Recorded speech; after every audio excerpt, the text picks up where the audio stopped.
Hello champions, आज हम बात करने वाले हैं सिंगल फैक्टर इनहेरिटेंस की, जिसे हम सिंगल जीन या फिर मोनोजेनिक इनहेरिटेंस भी कहते हैं। ये एंथ्रोपोलॉजी का पेपर 1 यूनिट 9.2 मेंडेलियन जेनेटिक्स का टॉपिक है। Okay, let's begin. फैक्टर बोल दो या जीन बोल दो, एक ही बात है, क्योंकि हमने मेंडेलियन जेनेटिक्स वाले टॉपिक में क्या देखा था कि जब मेंडल एक्सपेरिमेंट कर रहे थे मटर के पौधों पे, तब तक जीन की डिस्कवरी नहीं हुई थी, इसलिए मेंडल ने नाम दे दिया इनको factor. Okay, single factor inheritance क्या है कि एक सिंगल जीन, एक ही जीन रेस्पॉन्सिबल होती है किसी भी पर्टिकुलर ट्रेट या कैरेक्टरिस्टिक को एक्सप्रेस करने के लिए। फॉर एग्जांपल, लास्ट लेक्चर में हमने देखा था पॉलीजेनिक इनहेरिटेंस, जहाँ पे हमने बात की थी कि जो स्किन कलर है, हाइट है, उसके लिए मल्टीपल जीन्स रेस्पॉन्सिबल होती है। बट यहाँ पे हम देख रहे हैं कि सिंगल जीन रेस्पॉन्सिबल है किसी भी डिजीज या कैरेक्टरिस्टिक को रिप्रेजेंट करने की, एक्सप्रेस करने के लिए। वेल, इसकी डिस्कवरी मेंडल ने की थी, इसलिए इसको हम मेंडेलियन इनहेरिटेंस भी कहते हैं। अब हम देख लेते हैं types of single factor inheritance. तो ये दो टाइप के हैं, autosomal inheritance and sex linked inheritance. Autosomal, तो ऑटोसोम्स क्या होते हैं? ह्यूमन की जो एक सेल है उसमें 46 क्रोमोसोम्स होते हैं। हमारी बॉडी में ट्रिलियंस ऑफ सेल है, लेकिन एक सेल में 46 क्रोमोसोम होते हैं। वेल, ये पेयर्स में प्रेजेंट होते हैं, तो हम इनको कह सकते हैं कि 23 पेयर्स ऑफ क्रोमोसोम एक सेल में प्रेजेंट होते हैं। वेल, 23 पेयर्स में से 22 पेयर्स ऑफ क्रोमोसोम जो हैं वो होते हैं ऑटोसोम्स, जिनको हम कहते हैं नॉन सेक्स क्रोमोसोम, क्योंकि ये हमारा जेंडर डिसाइड नहीं करते हैं, लड़का होगा या लड़की, ये ऑटोसोम्स डिसाइड नहीं करते हैं। लेकिन जो बचा हुआ वन पेयर है, जो कि फीमेल में XX होता है, मेल में XY होता है, ये सेक्स क्रोमोसोम डिसाइड करता है कि लड़का होगा या लड़की। जेंडर डिसाइड करने का काम इनका है। वेल, सिंगल फैक्टर इनहेरिटेंस में दो टाइप्स हमने देखे थे, autosomal and sex linked inheritance. Autosomal inheritance का मतलब अब आपको समझ में आ गया है कि कोई भी डिजीज या फिर कोई भी कैरेक्टरिस्टिक अगर ऑटोसोम्स में प्रेजेंट है, यानी कि 22 pairs of non sex chromosome पे प्रेजेंट है, तो इसको हम कह देंगे ऑटोसोमल इनहेरिटेंस। ये भी दो टाइप का होता है, autosomal dominant and autosomal recessive. Sex linked inheritance 3 type का है, Y linked inheritance, X linked dominant and X linked recessive. Well, sex linked inheritance क्या हो जाता है कि जो वन पेयर ऑफ क्रोमोसोम है, जिसे हम सेक्स क्रोमोसोम कहते हैं, जो जेंडर डिसाइड करता है, उस पे अगर कोई डिजीज प्रेजेंट है, उस पे कोई कैरेक्टरिस्टिक प्रेजेंट है और वो पेरेंट से बच्चों में पास हो जाता है, तो उसको हम कह देंगे सेक्स लिंक्ड इनहेरिटेंस। इनहेरिटेंस का मतलब क्या है कि कोई भी कैरेक्टरिस्टिक या कोई भी डिजीज अगर पेरेंट से बच्चों में ट्रांसफर होती है, तो उस प्रोसेस को हम कह देंगे इनहेरिटेंस। ओके, अब हम बात कर लेते हैं ऑटोसोमल डोमिनेंट इनहेरिटेंस की। ये फीचर्स आपको ध्यान में रखने हैं। वेल, इसका फर्स्ट पॉइंट है कि ये जो डिजीज़ है, ऑटोसोमल डोमिनेंट डिजीज़, ये सारी जनरेशन में प्रेजेंट होती है। अगर फर्स्ट जनरेशन वाले को कोई डिजीज़ हो गई है, ये वाली, तो ये सेकेंड जनरेशन में भी पास होगी, थर्ड में भी पास होगी, फोर्थ में भी पास होगी। दैट मीन्स सारी जनरेशन में ये डिजीज़ पास ऑन होती है, जनरेशन स्किप यहाँ पे नहीं होता।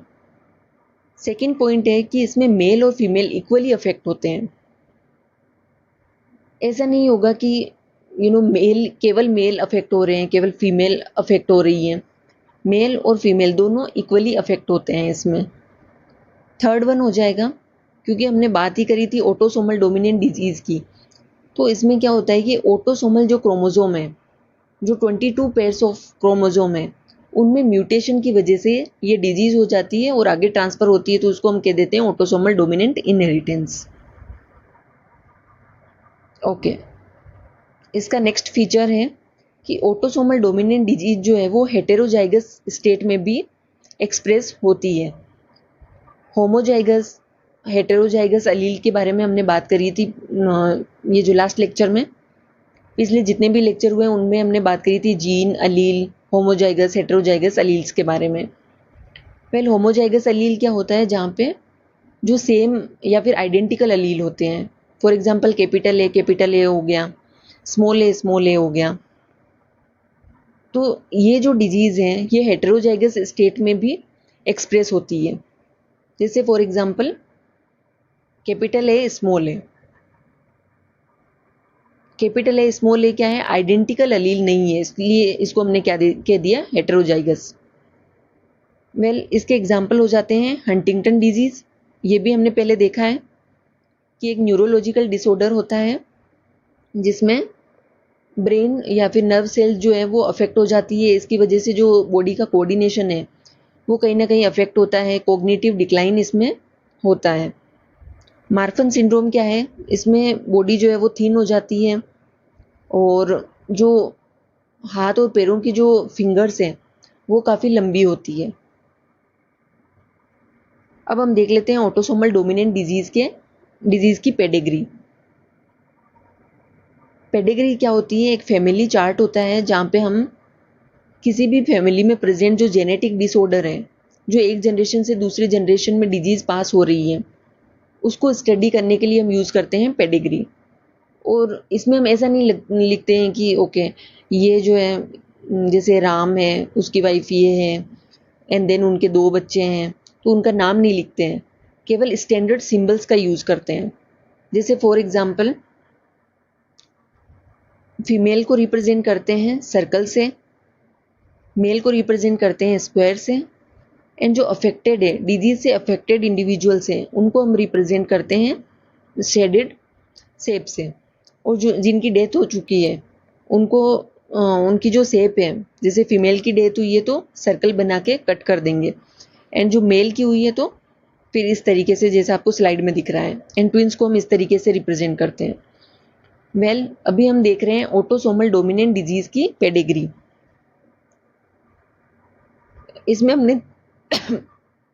हमने 3 जनरेशन जो है उनको दिखाया है। फर्स्ट जनरेशन में क्या है कि जो मेल है, मेल को हमने स्क्वायर से रिप्रेजेंट किया था, मेल अफेक्टेड है, इसलिए ये क्या है फुली सेडेड है। फर्स्ट जनरेशन में मेल अफेक्टेड है। फिर इस कपल के होते हैं 4 बच्चे, 2 गर्ल्स हैं 2 बॉयज़ हैं, जिनमें से 2 अफेक्टेड हैं, एंड दोनों male and female equally affected हैं।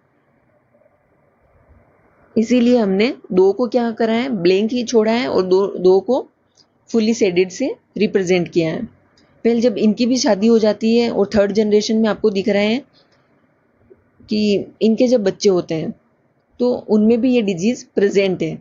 तो आपको ऑटोसोमल डोमिनेंट डिजीज़ में हमने जो भी फीचर्स देखे थे वो सारे इस पेडिग्री में दिख रहे हैं। आप पेडिग्री अपने आप से भी बना सकते हो, लेकिन उसमें फीचर्स दिखने चाहिए। जितने भी हमने 3-4 फीचर देखे थे वो सारे उस पेडिग्री में दिखने चाहिए। एक तो हमने क्या देखा था कि जनरेशन स्किप नहीं होती, सारी जनरेशन में ये डिजीज़ प्रेजेंट है।